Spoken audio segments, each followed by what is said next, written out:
Hi, welcome to Smart Solver. Let's learn how to study smart. Understand deeply, practice daily. Then you'll solve confidently.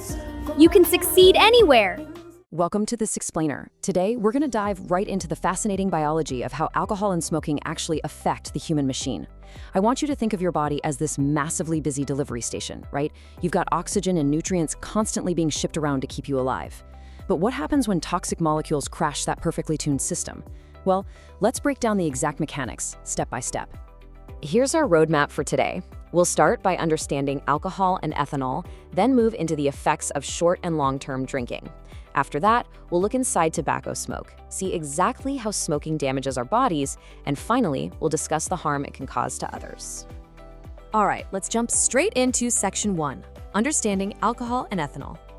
So, to science, alcohol isn't just a casual beverage. It contains a very active drug called ethanol.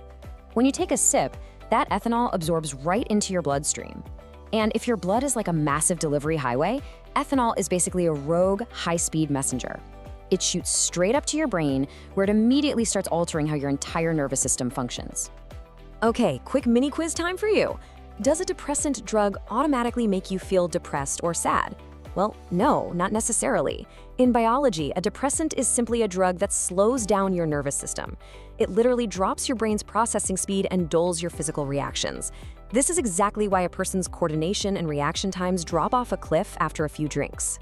Now, we actually measure that ethanol intake using a system called units. One single unit equals exactly 10 milliliters of pure alcohol. But here's the catch. Because different drinks have wildly different strengths, they pack surprisingly different punches. For example, a single shot of 40% vodka is just 1 unit, but a pint of 4% lager, that's actually 3 units. A standard glass of wine sits at around 2 units. So you can see how it adds up way faster than most people realize. Moving right along to Section 2, Short and Long-Term Drinking. So, in the short term, as someone drinks more alcohol, the effects on their behavior and body escalate on a pretty predictable and honestly potentially really dangerous spectrum. At first, those low levels of depressant might just make someone feel kind of relaxed and happy. But as those ethanol levels spike, the nervous system slows down even more.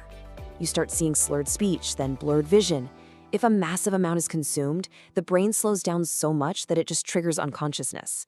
And in extreme cases of alcohol poisoning, those vital systems simply stop working entirely, which results in death. But what happens if you're drinking large amounts regularly over years and years?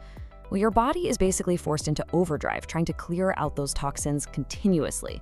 And this constant stress leads to some seriously bad news. Heavy, long-term drinking can literally burn holes right in your digestive tract. Those are stomach ulcers. It also significantly increases your risk of heart disease and can cause devastating, completely irreversible brain and nerve damage. And you know, probably the most famous casualty of heavy drinking is your liver. Think of your liver as your body's ultimate chemical processing plant. But when it's forced to work too hard for too long, well, just look at the difference here. You have a perfectly smooth, healthy liver compared to a liver suffering from cirrhosis. The tissue gets physically scarred, giving it this really rough, diseased appearance. Eventually, it just stops working altogether, which is absolutely fatal. Let's switch gears a bit. Section 3, Inside Tobacco Smoke. We're going to focus on the big 3 chemicals here, starting with nicotine. Nicotine is a stimulant. So another mini quiz for you.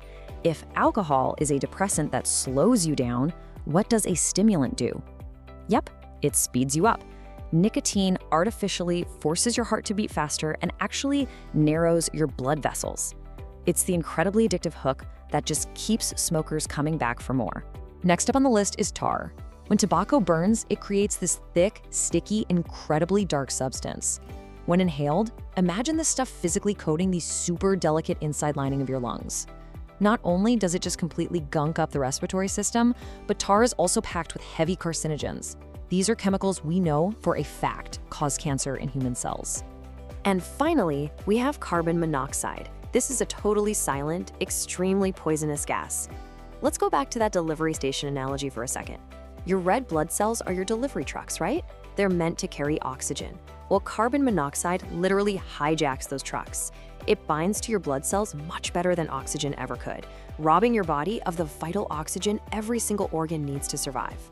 All right, Section 4, How Smoking Damages Bodies. Check this out. It's wild to see how our body's natural defense system just totally breaks down here. Our airways actually have a built-in cleanup crew called cilia. They're these tiny hair-like sweepers that are constantly pushing dirt and mucus up and out. But the intense heat and toxic tar from tobacco completely paralyze them. Without those sweepers working, mucus just builds up heavily, and that's exactly what causes that classic, hacking smoker's cough first thing in the morning. And that continuous structural damage doesn't just stop at a cough. It leads directly to serious chronic diseases. One of the absolute worst is emphysema. That's when the tiny air sacs in your lungs, the alveoli, just lose their shape and elasticity. It makes breathing incredibly difficult. Plus, because the lungs' natural defenses are paralyzed, smokers get hit with way more respiratory infections. Oh, and remember nicotine? That constant strain of an artificially fast heartbeat massively drives up the risk of heart disease, too. You can literally see the physical toll it takes. Just look at the clean, pink, super efficient, healthy lungs. And then contrast that with the lungs subjected to constant sticky tar and smoke. They're dark, severely damaged, and visibly struggling to expand. For a smoker, breathing goes from a completely effortless act to a constant, exhausting struggle. And the numbers back up just how grim this reality is. You can see the mortality data here. Lung diseases cause a massive number of deaths, right? Alongside lung and throat cancers and heart disease. To put that into perspective, male smokers are over 20% more likely to die from lung cancer than non-smokers. It's a harsh fact of human biology. Tobacco kills up to half of all its long-term users. Now, up to this point, we've mostly talked about what happens to the person who actually makes the choice to drink or smoke. But we really have to ask, what happens when someone else makes that choice for you? It's absolutely crucial to realize that the biological damage from ethanol and tobacco smoke definitely does not stop with the primary user. Which brings us to our final part, Section 5, the harm to others. Let's start with alcohol, because ethanol goes straight into the bloodstream. If a pregnant woman drinks, that ethanol easily crosses the placenta right into the developing fetus, and a baby's tiny developing liver just cannot process the alcohol. This causes what's known as fetal alcohol syndrome, or FAS. It leaves a child with lifelong learning difficulties, specific facial developmental problems, and really poor immune systems. In severe cases, it heavily increases the terrifying risk of miscarriage or stillbirth. It's a very similar story with smoking while pregnant. Remember carbon monoxide? That poisonous gas that hijacks the oxygen delivery trucks? Well, when a pregnant woman smokes, the fetus is quite literally starved of the oxygen it desperately needs to grow. This introduces massive life-threatening risks, including premature birth, severe breathing problems right from day one, and even sudden infant death syndrome. But you know, that risk extends way outside the womb too, through what we call passive smoking. That simply means breathing in the smoke from somebody else's cigarette. You don't have to be the one lighting up to inhale that exact same tar, nicotine, and carbon monoxide. Studies are incredibly clear on this. Just being around a smoker exposes non-smokers to significantly higher risks for circulatory problems, respiratory conditions, and yes, for sure, even lung cancer. So it really all boils down to this one simple truth. Your choices affect way more than just you. We've seen exactly how ethanol slows down the brain and wrecks the liver. We've seen how tar physically paralyzes your lungs' defenses and how carbon monoxide starves your cells of oxygen. And critically, we've seen how these toxic effects cascade out to unborn children and totally innocent bystanders. So considering everything we just explored about the profound biological impact of these substances, how will this knowledge shape the choices you make for your own body and the people around you going forward? Thanks for hanging out with me for this explainer, and I'll catch you next time. Thanks for watching Smart Solver. Keep learning, keep growing, and keep solving smarter every day.